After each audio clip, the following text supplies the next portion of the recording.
जय श्री राम दोस्तों आज हम बात करेंगे श्री कृष्ण की जन्म कथा की। यह बात द्वापर युग की है, जब धरती पर अधर्म का बोझ बढ़ता जा रहा था। राक्षसों ने धरती पर हाहाकार मचा रखा था।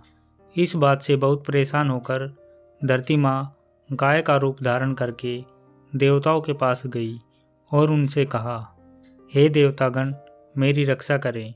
इन राक्षसों का आतंक मुझ पर बढ़ता जा रहा है, इन्हें खत्म करें। धरती माँ की इस बात का देवताओं के पास कोई समाधान नहीं था। इस पर उन्होंने ब्रह्मा जी के पास जाने का निर्णय लिया और धरती माँ के साथ सभी देवता ब्रह्मा जी के पास गए। वहाँ पहुंचकर उन्होंने ब्रह्मा जी से विनती की, प्रभु, मेरे ऊपर से दैत्यों का यह भार कम करें, मैं बहुत परेशान हो गई हूँ। ब्रह्मा जी ने उनकी तरफ देखा और कहा, इसका उपचार सिर्फ भगवान विष्णु कर सकते हैं। देवी, आप उनके पास जाइए। ब्रह्मा जी का कहा मानकर उनके साथ धरती माँ और सभी देवतागण भगवान विष्णु के निवास क्षीरसागर पहुँचे। उस समय वह शेषनाग पर लेटे हुए आराम कर रहे थे। वहाँ पहुँचकर सभी ने उन्हें प्रणाम किया और पूरी कहानी सुनाई।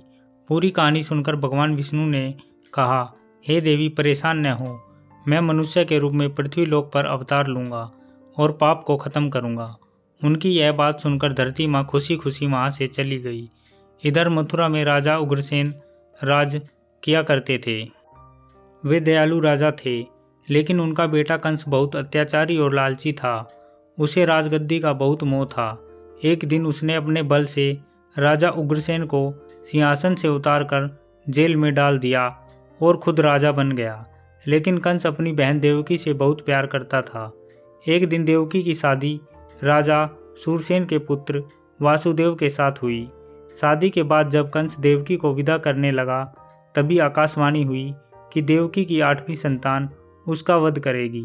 इतना सुनते ही कंस के पैरों तले से जमीन खिसक गई और उसने देवकी और वासुदेव को जेल में डाल दिया।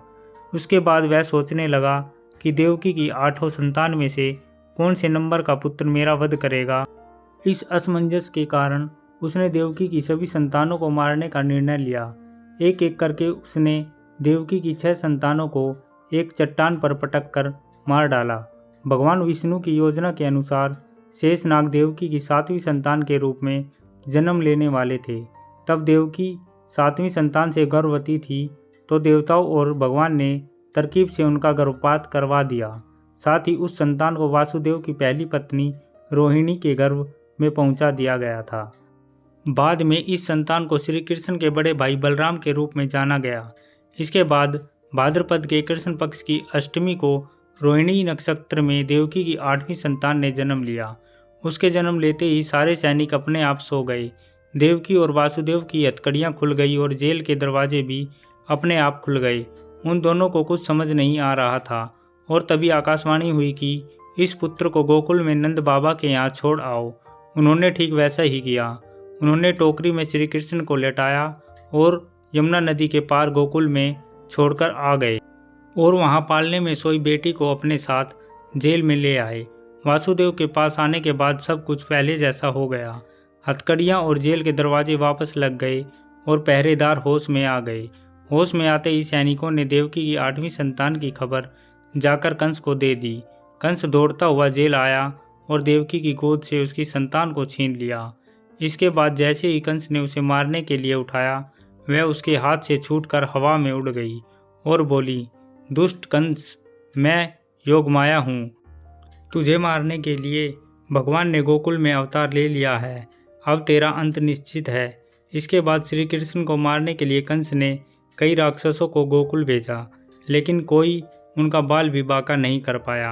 अंत में उन्होंने कंस का संहार किया और मथुरा को उसके आतंक से आज़ादी दिलाई। दोस्तों, सनातन धर्म से जुड़ी ऐसी और भी रोचक जानकारी पाने के लिए हमारे चैनल को सब्सक्राइब ज़रूर करें। वीडियो को शेयर और लाइक करना ना भूलें। जय श्री राम।